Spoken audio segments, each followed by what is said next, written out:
নমস্কার, আমি তাপস গোস্বামী। সেশন চলছে।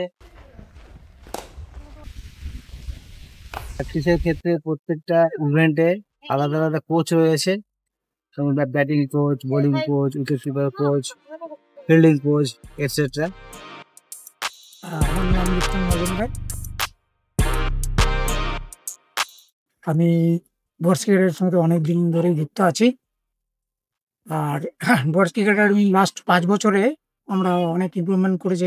স্পেশালি আমরা আগে যেমন সপ্তাহে 2 দিন করাতাম, তাহলে 2 দিনই ক্রিকেট প্র্যাকটিস হতো। এখন আমরা রেখেছি ওটা এই 6 দিন প্র্যাকটিসটা করাই, এতে ইমপ্রুভমেন্টটা বেশি হয় আর কি। আর আমাদের এখানে মেয়েদের জন্য করা হয়েছে, যেহেতু মেয়েদের আলাদা বাথরুম টয়লেট বানানো হয়েছে।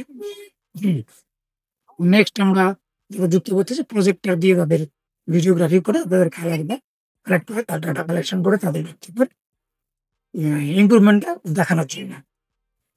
আর যেটা স্পেশালি আমরা প্রফেশনাল যে বোলিংটা বেশি করবে, তাও ব্যাটসম্যান ব্যাটিং এর এটা বেশি করবে, সাথে ফিল্ডিং বা কিপিংটা আমরা সেটা গ্রুপ ওয়াইজ।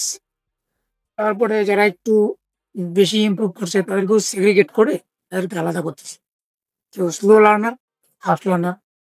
এগুলো আমার প্ল্যান আছে, নেক্সট আরো আমাদের ফিউচারে প্ল্যান আছে। বিদ্যুৎ রায়, 2000 থেকে আমি এই একাডেমিটা স্টার্ট করি। আজকে 25 বছর পূর্তি হয়ে গেছে। মেয়েদের একটা অল ইন্ডিয়া টুর্নামেন্ট করছি।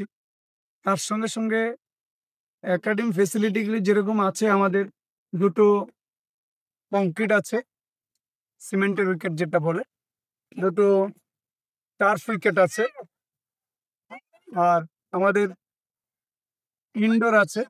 বর্ষাকালের যে প্র্যাকটিসটা আমরা সুবিধাগুলো বাচ্চাদের দিয়ে থাকি। তারপরে আমাদের টিম বাইরের থেকে আসলে সে থাকার ব্যবস্থাটা আছে, কিচেন আছে। তারপরে যেরকম আমাদের পার্ট যেরকম এজ গ্রুপগুলো under 13, under 10, under 13, under 15, under 18 আলাদা আলাদা গ্রুপে প্র্যাকটিস হয়। রাত্রেও প্র্যাকটিসগুলো করা যায়, ফ্লাইট লাইট লাগানো আছে। তো যারা যেরকমভাবে সময় দিচ্ছে তাদেরকে আমরা সেভাবেই প্র্যাকটিসটা করাচ্ছি। তো আজকালকে জানেন আপনারা, ছেলেদের পড়াশোনার চাপটা প্রচুর, কিন্তু তার সত্ত্বেও আমরা বলবো বাচ্চাদের মাঠে পাঠান। শরীর সুস্থ, স্বাস্থ্য ভালো থাকবে, মন ভালো থাকবে। ওদের মোবাইল থেকে দূরে রাখতে হবে, সেই জিনিসগুলোর দিকে আপনারা নজর দিন। আমরা এই ডুয়ার্স টুইটারের সঙ্গে আমরা যুক্ত আছি। তো সমস্ত বিষয়গুলো এখান থেকে আপনারা আপডেট পাবেন। নমস্কার।